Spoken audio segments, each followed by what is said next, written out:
నమస్తే, welcome to మన Penamaluru news వార్తలోని ముఖ్యాంశాలు. క్వాంటమ్ వ్యాలీగా అమరావతి 1,00,000 మంది నిపుణుల తయారీ లక్ష్యమన్న సీఎం చంద్రబాబు. సెమీ క్రిస్మస్ వేడుకల్లో పాల్గొని కేక్ కట్ చేసిన ఎమ్మెల్యే తనయుడు బోడె వెంకట్రాం. ప్రస్తుతం అందరూ క్వాంటమ్ టెక్నాలజీ గురించే ఆలోచిస్తున్నారని సీఎం చంద్రబాబు అన్నారు.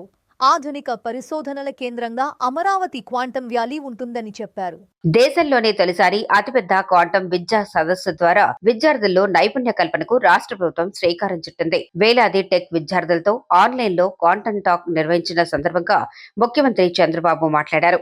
అన్ని రంగాల్లోనూ క్వాంటమ్ కంప్యూటింగ్ పనిచేయబోతోందన్నారు. క్యూబిట్, వైజర్ సంస్థలతో కలిసి ఈ కార్యక్రమాన్ని ఏర్పాటు చేశారు. ఈరోజు ఆంధ్రప్రదేశ్లో ఉండే యువతంతా కూడా లైన్లో ఉన్నారు, స్టూడెంట్స్ అంతా ఉన్నారు. Wonderful experience. అందరికీ స్వాగతం, సుస్వాగతం, welcome for all of you.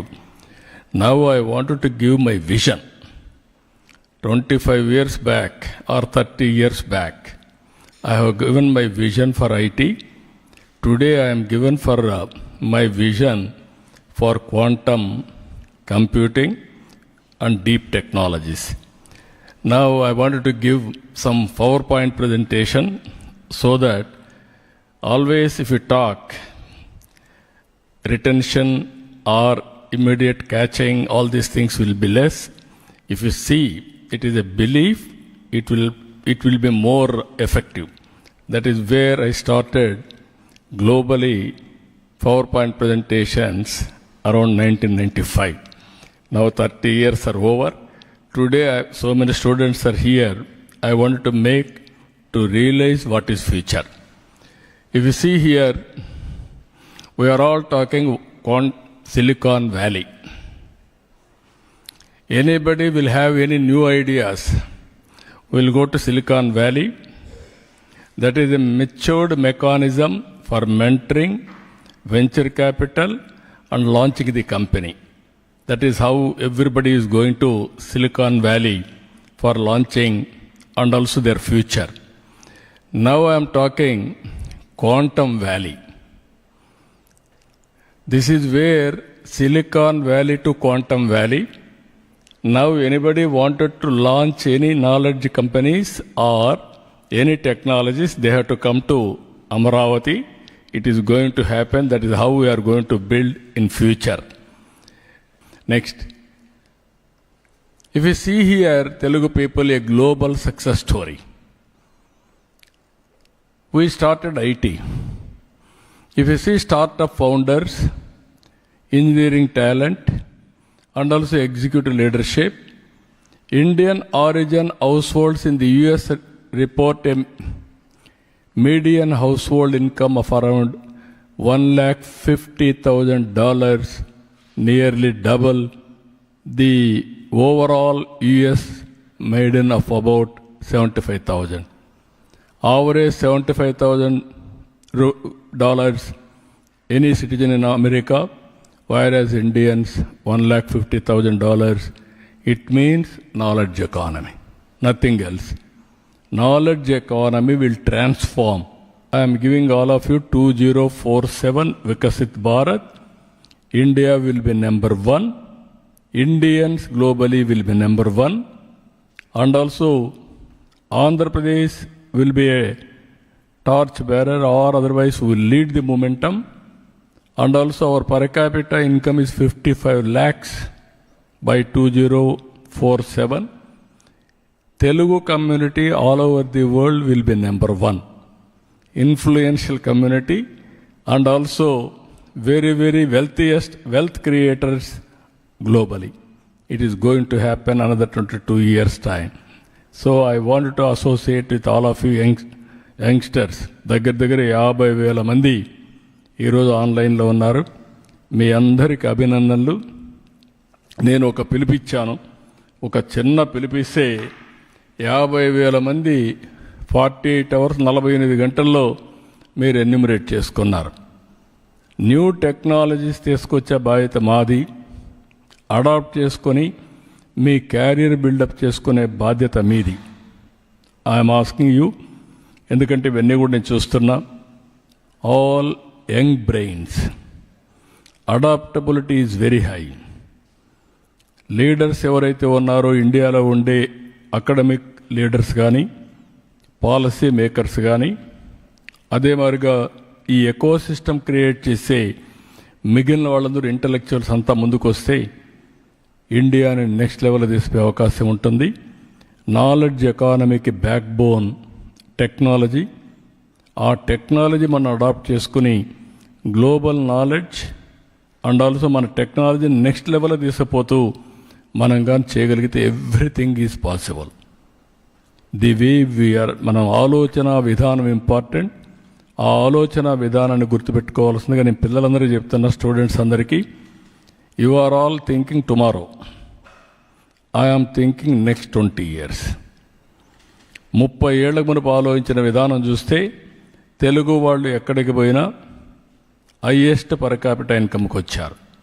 అమెరికాకి వెళ్ళండి, ఆస్ట్రేలియాకి వెళ్ళండి, ఆఫ్రికాకి వెళ్ళండి, స్విట్జర్లాండ్కి వెళ్ళండి, సింగపూర్కి వెళ్ళండి, ఎక్కడ చూసినా నెంబర్ 1 అయ్యారు. ఈరోజు నేను చెప్పే విజన్ మీరు అర్థం చేసుకోగలిగితే మీరు ఎక్కడికి పోవాల్సిన పని లేదు. ఇక్కడ మీ ఇంట్లో కూర్చొని మీరు పనిచేసే పరిస్థితి వస్తుంది. ఒకప్పుడు గ్లోబల్ సిటిజన్స్ కావాలనుకున్నాం, గ్లోబల్ సిటిజన్స్ అయ్యారు. ఇప్పుడు గ్లోబల్ లీడర్స్ కావాలని చెప్పి ఆలోచిస్తున్నాం. ఇది కూడా మన చేతుల్లో ఉంది.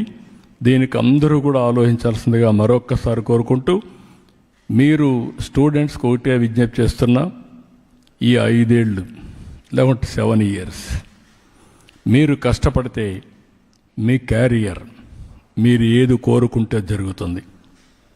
మీ క్యారియర్ బిల్డింగ్ ఇది చాలా ముఖ్యం. ఈ విషయం మీరు గుర్తుపెట్టుకోవాల్సిన అవసరం ఉంది. ఈ ఆపర్చునిటీ మిస్ అయితే మళ్ళీ రాదు. కాబట్టి మీరందరూ కూడా స్టూడెంట్స్ అంతా మీరు ఆలోచించాల్సింది, మీరు చేసే పని ఇన్నోవేటివ్గా చేయడం, క్రియేటివ్గా చేయడం, అదే మాదిరిగా ఒక పద్ధతి ప్రకారం టెక్నాలజీలో మీరు నేర్చుకోవాల్సింది ఫండమెంటల్స్ నేర్చుకుని అక్కడి నుంచి మీ మైండ్కి కానీ ఎప్పటికప్పుడు సానబెట్టగలిగితే యూ కెన్ డూ వండర్స్. మార్చి నాటికి అన్ని రహదారుల్లో గుంతలు పూడ్చివేస్తామని, జూన్ నాటికి రెన్యువల్స్ పూర్తి చేస్తామని మంత్రి బీసీ జనార్దన్ రెడ్డి తెలిపారు. రాష్ట్రంలో వైకాపా ప్రభుత్వ హయాంలో రోడ్ల మరమ్మతులు, రెన్యువల్స్ చేయకపోవడంతో అన్ని మార్గాల్లోనూ అధ్వానంగా మారాయని, తాము ఆ పాపాలను కడిగేస్తూ ప్రజలకు సౌకర్యవంతమైన రోడ్లు అందుబాటులోకి తెస్తామని R&B మంత్రి బీసీ జనార్దన్ రెడ్డి తెలిపారు. ఏడాదిన్నరలోనే 3,342 కోట్ల రూపాయలతో మరమ్మతులు, రెన్యువల్స్ పనులు చేస్తున్నామని చెప్పారు. సచివాలయంలో ఆ శాఖ ప్రత్యేక ప్రధాన కార్యదర్శి ఎండి కృష్ణబాబుతో కలిసి విలేకరులతో మాట్లాడారు. కూటమి ప్రభుత్వం ఏర్పడిన తర్వాత ఈ యొక్క R&B డిపార్ట్మెంట్లో జరిగినటువంటి డెవలప్మెంట్స్ గురించి, అదేవిధంగా చేయబోయేటువంటి పనుల గురించి కూడా ఈరోజు క్లియర్గా చెప్పడం జరుగుతూ ఉంది. అదేవిధంగా గత ప్రభుత్వంలో R&B డిపార్ట్మెంట్ నిర్వీర్యమైపోతే 24-25 సంవత్సరంలో అధికారంలోకి వచ్చిన తర్వాత 20,60 కిలోమీటర్లు ఏవైతే పాత్ హోల్స్ ఉన్నాయో వాటన్నిటిని కూడా 860 కోట్ల రూపాయలతో కంప్లీట్గా రాష్ట్రం అంతా కూడా కంప్లీట్ చేయడం జరిగింది. అదేవిధంగా 25-26 సంవత్సరంలో ఏదైతే మోందా తుఫాన్, డిట్వా, అదేవిధంగా ఆ కారణాల వలన దాదాపుగా 6,035 కిలోమీటర్ల రోడ్లు చెడిపోవడం కూడా జరిగింది. మా ప్రభుత్వం అధికారంలోకి వచ్చిన తర్వాత రాష్ట్రంలో చెడిపోయినటువంటి రోడ్లన్నింటినీ కూడా మా యొక్క సిబ్బందిని పంపించేసి పార్ట్ హోల్ కింద 2,060 కిలోమీటర్లకు 861 కోట్ల రూపాయలు, నాబార్డు కింద 400 కోట్లకు గాను 1,250 కిలోమీటర్లు, ప్లాన్ ఫండ్స్ కింద 600 కోట్లకు గాను 1,372 కిలోమీటర్లు, అడిషనల్ ప్లాన్ కింద 1000 కోట్లకు గాను 2,168 కిలోమీటర్లు, అదేవిధంగా క్యాన్సిల్డ్ అయినటువంటి వర్కులు ఏవైతే ఉన్నాయో వాటికి 276 కోట్ల రూపాయలు 607 కిలోమీటర్లు, బ్యాడ్లీ డ్యామేజ్ కింద ఉండేటువంటి దానికి కింద కూడా 205 కోట్ల రూపాయలతో 647 కిలోమీటర్లు, టోటల్ 3,342 కోట్ల రూపాయలతో 26,104 కిలోమీటర్ల రోడ్లను మేము ఈరోజు ఇవన్నీ కూడా చేపట్టడం జరిగి ఇవన్నీ కూడా మొదలుపెట్టి చేయడం జరుగుతూ ఉన్నాయి. వీటన్నిటిని కూడా గౌరవ ముఖ్యమంత్రి గారి సూచనతో మేమందరం కూడా పరిశీలించిన తర్వాత ఏవైతే ఈ యొక్క రహదారులన్నిటిని కూడా ఈ యొక్క అన్ని పనులను కూడా జనవరి ఆఖరి నాటికి చేయాలనేటువంటి ఉద్దేశంతో పనులన్నీ కూడా ముమ్మరంగా జరుగుతూ ఉన్నాయి. ఎందుకంటే మొన్నటి వరకు కొద్దిగా వర్షాల ప్రభావము దాంతో ఉండడంతో చాలా చోట్ల కూడా నిలబడిపోవడం జరిగింది. అదేవిధంగా ఇంకా ఎన్డీబీ కింద గ్రామాలకు మండల కేంద్రాల నుంచి జిల్లా కేంద్రాలకు కూడా అనుసంధానం చేయడానికి 85 రోడ్లు పురోగతిలో కూడా ఉన్నాయని చెప్పి తెలియజేస్తూ ఉన్నాము. అదేవిధంగా సిఆర్ఎఫ్ కింద కూడా రోడ్ స్కీమ్లో 53 పనులకు గాను 700 కిలోమీటర్లకు 820 కోట్ల కూడా జరుగుతూ ఉన్నాయి.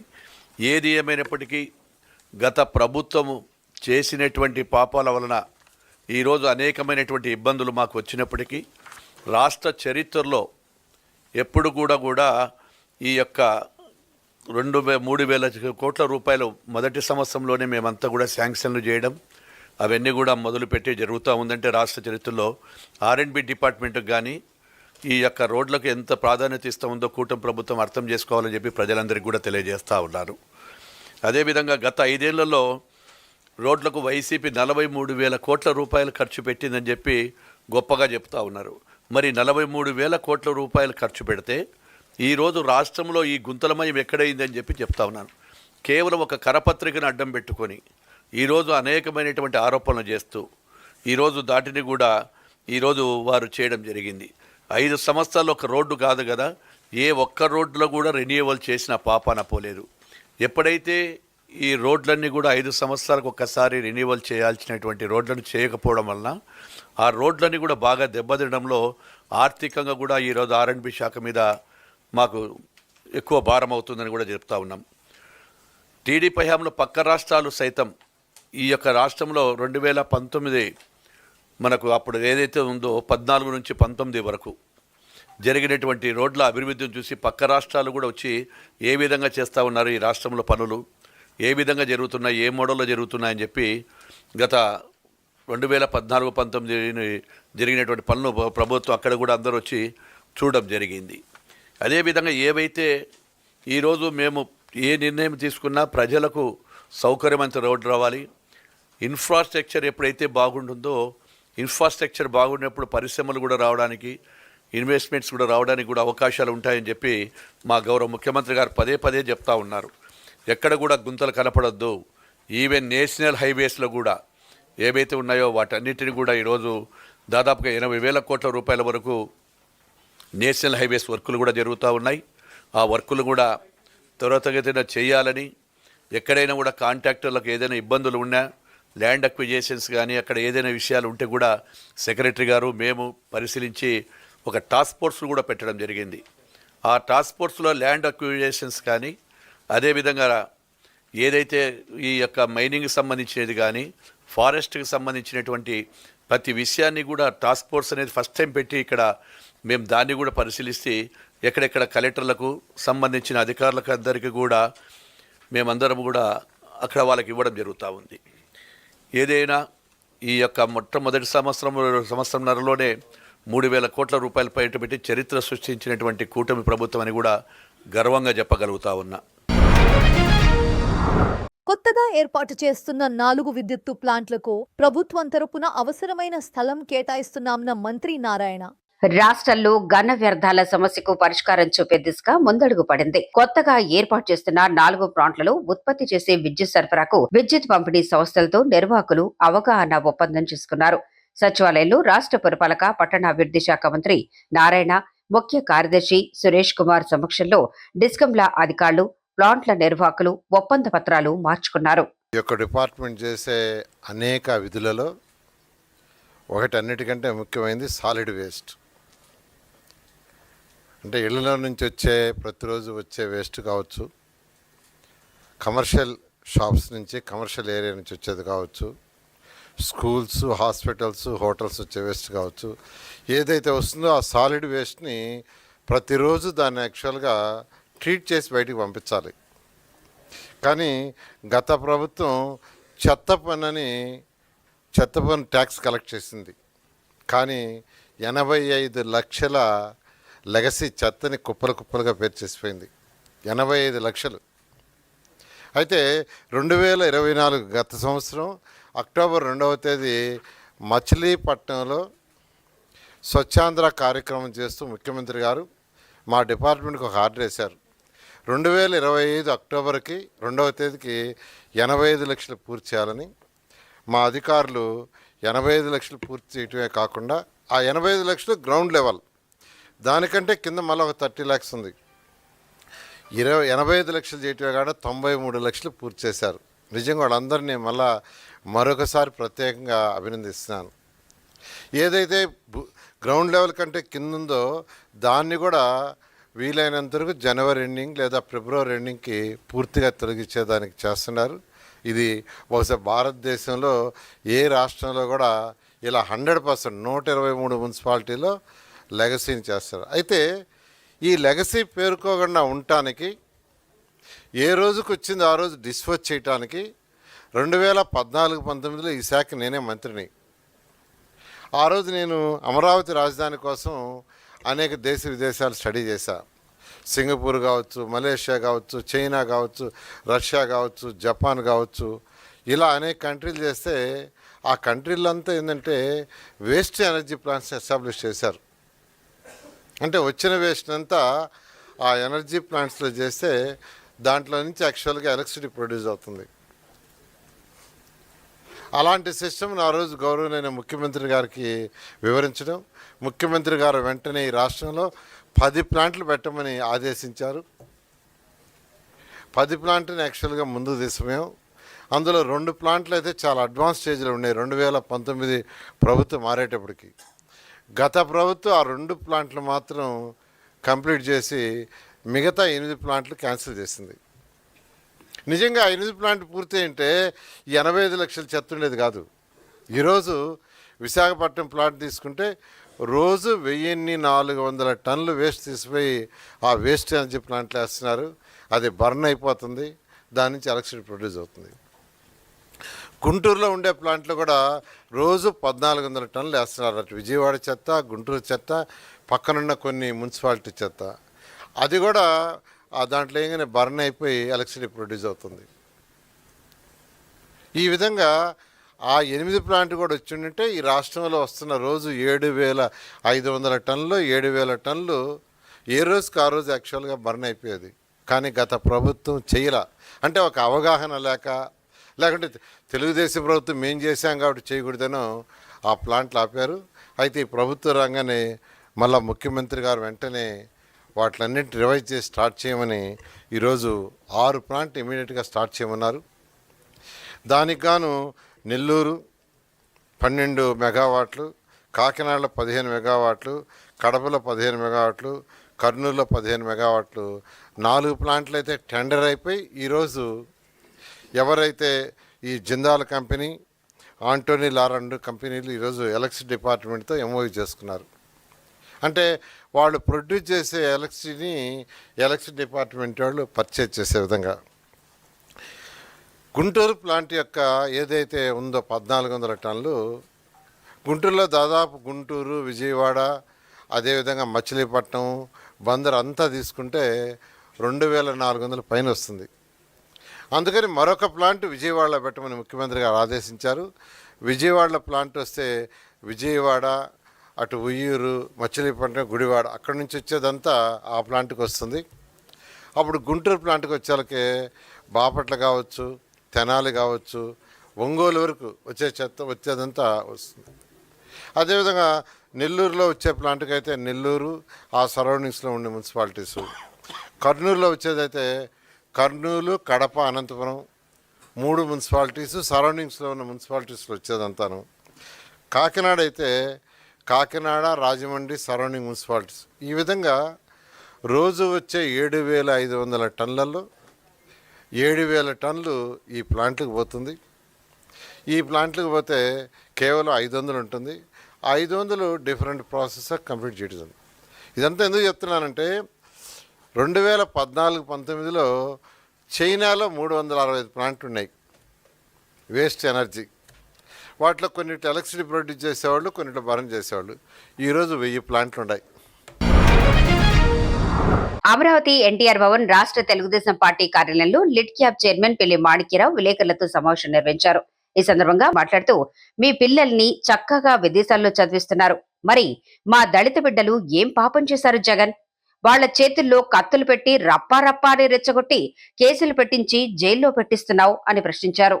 నిన్న జగన్మోహన్ రెడ్డి జన్మదినం సందర్భంగా రాష్ట్రంలో వైసీపీ శ్రేణులకి చాలా క్లియర్గా రాష్ట్రంలో అలజడులు సృష్టించాలని, వైసీపీ అంటే రాష్ట్ర ప్రజలకి భయం అంటే ఏందో తెలియాలని జగన్మోహన్ రెడ్డి స్పష్టమైనటువంటి ఆదేశాలు ఇచ్చినట్టుగా అర్థమవుతా ఉంది. ఏ నాయకుడైనా వాళ్ళ ప్రజల్ని సక్రమమైనటువంటి దారిలో నడిపించాలి. మీరు కనుక చూస్తే రాష్ట్రంలో కూటమి ప్రభుత్వం ఉంది, ప్రజలు దీవించి అధికారాన్ని ఇచ్చారు. అట్లాగే ఒక రాజకీయ పార్టీగా వైసీపీ ఉంది. గతంలో కూడా అనేకమైనటువంటి పార్టీలు ఉన్నాయి.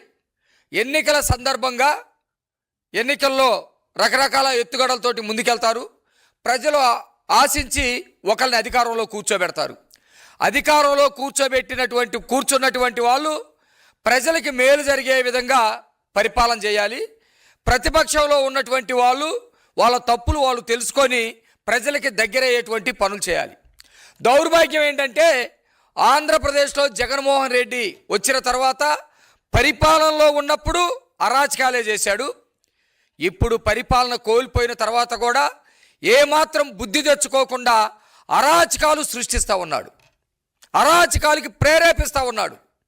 ఎంత దారుణం అంటే, ఒక ముఖ్యమంత్రిగా చేసినటువంటి వ్యక్తి తను పుట్టినరోజు చేసుకుంటా ఉన్నప్పుడు రాష్ట్రంలో ప్రజలకి శ్రేణులకి ఒక పిలుపునివ్వాలి. అన్నదానాలు చేయండనో, రక్తదానం చేసి ప్రాణాలను కాపాడండనో, రోగుల దగ్గరికి వెళ్ళి పండ్లు ఫలాలు పంచండనో ఒక ఆదర్శమైనటువంటి పిలుపునివ్వాలి.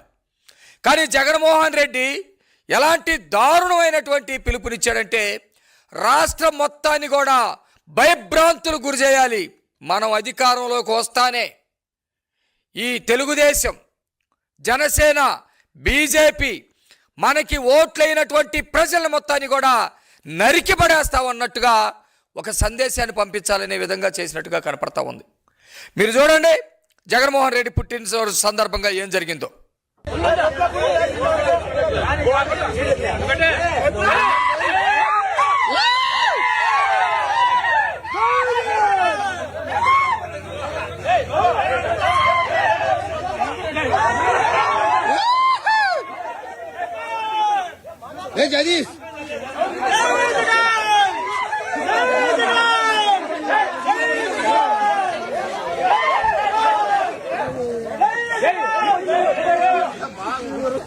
చూశారు కదా,